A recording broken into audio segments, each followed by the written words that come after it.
Is the Self-Realizing Somatic Feminine the Divine Feminine? By Rena Lindstrom, founder of Inside Awareness Center for Integrative Somatic Learning.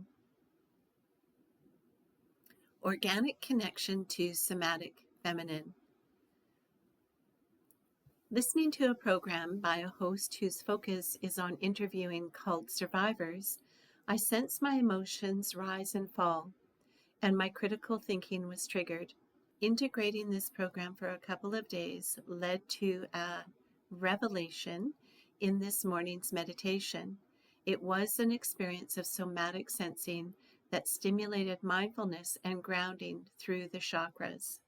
The program interviewed a person who had been groomed into sexual bondage. A common theme in the grooming process was exposed. What was different in this experience was the distortion of spirituality labeled as Tantric yoga. The grooming took a long time, and that manipulation was embedded into the patterns for learning how to be a divine feminine. The listener was led through a series of experiences where the speaker paid for yoga classes and retreats that incorporated the techniques for grooming into sexual exploitation. Some retreats were offered for free if she wasn't going to continue joining them.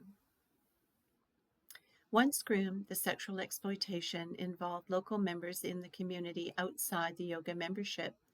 It was presented as tithing as the yoga center received the monies paid for the service. It was a show of respect for the guru and tradition. It is a yoga concept in the philosophy that was manipulated for sexual prostitution. This was made apparent when the divine feminine in training was forced to pay rent for a shared room in a house and was docked for food and broken rules that left her unable to pay her debts off to the household handlers. Instead of receiving money for her sexual services, she was told it was tithing.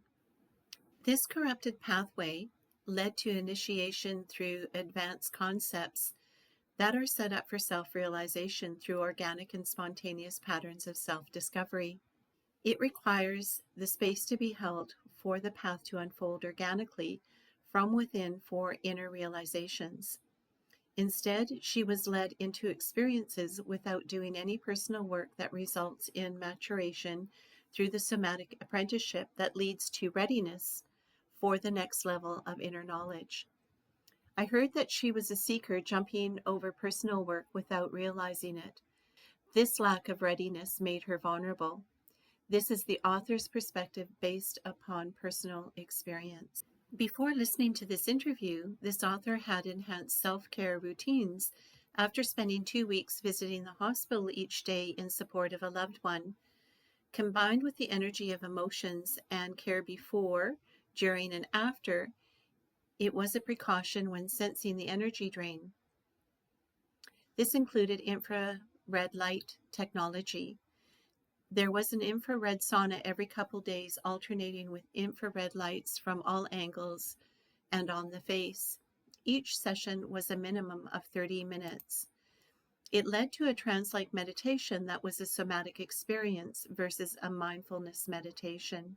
In this somatic state of being, with a calm mind combined with a history of study to understand the physical energy centers called chakras, this author began to experience them come alive in a new way. They all opened in alignment and pulsated with energy. A channel of energy was somatically felt running up and down the chakras. It was a powerful, personal, and spontaneous experience. No outside influence of guidance, teaching, or training. It came through inner listening and releasing into the experience. Both happen organically when the vessel is ready, which signifies the maturity to contain it without ego. I suspect the program mentioned above and listening to the person being interviewed may have stimulated the direction of reflection, leading to an opening of feminine sensuality that emerged through the deeper somatic sensing sparked by the increased self-care sessions. The obvious differences were in the quiet of day-to-day routines and tasks. In daily activities like cooking, a spontaneous aliveness in somatic sensory awareness of the chakra energy wheels activating with intent. The intention was for connecting to the qualities between the food items, preparation, and state of being. Sensing a powerful exchange was novel and settling somehow. For example, preparing sourdough to set for loaves resulted in fabulous bread and the highest quality. The healing intention put into the preparation resulted in the sense that the bread was healing food. Other qualities were felt in skin sensations from textures, oils, and physical movement. There was increased physical body awareness and spatial alignment with the environment. The program I listened to was disturbing. The guru is in jail in France. The false Tantric yoga programs are still alive and well. The interviewee shared that they are still offering the same teaching programs with a focus on teaching the Tantric feminine journey.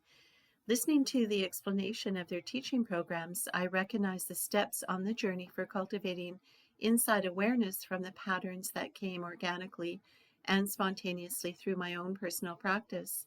I was left with an inner question to be answered. Recognizing this group has corrupted an inner spiritual pattern of evolution meant to be a deepening inward journey of detachment from the bindings of self-imposed constraints that empower and strengthen, while softening the feminine attributes is for manipulation for personal gain. It is not the journey in question. It is how it can be used for personal gain and greed that is in question. It is unfortunate for those caught up in seeking answers through these tantric yoga programs that the organization seeks them out to manipulate.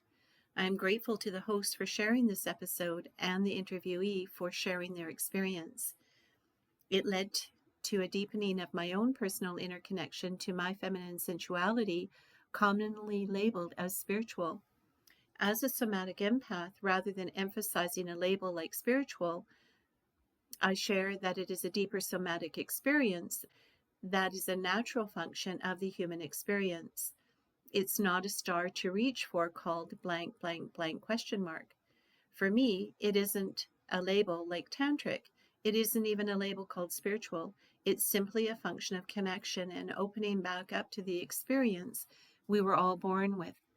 No labels, no outside strategies, simply finding it from within while in the space of an open mind. Infinite possibilities and levels of connection to what surrounds us. If this is a topic you may enjoy, please like and subscribe to stay connected. Visit the Inside Awareness Center for Integrative Somatic Learning to find out more about the programs and topics. The URL website address will be in the description box below, or join me at my YouTube podcast at Renee Lindstrom Official. Follow on Facebook, LinkedIn, Instagram, TikTok, X, Pinterest, or Tumblr. Thank you for listening, and I'll catch you on the next one.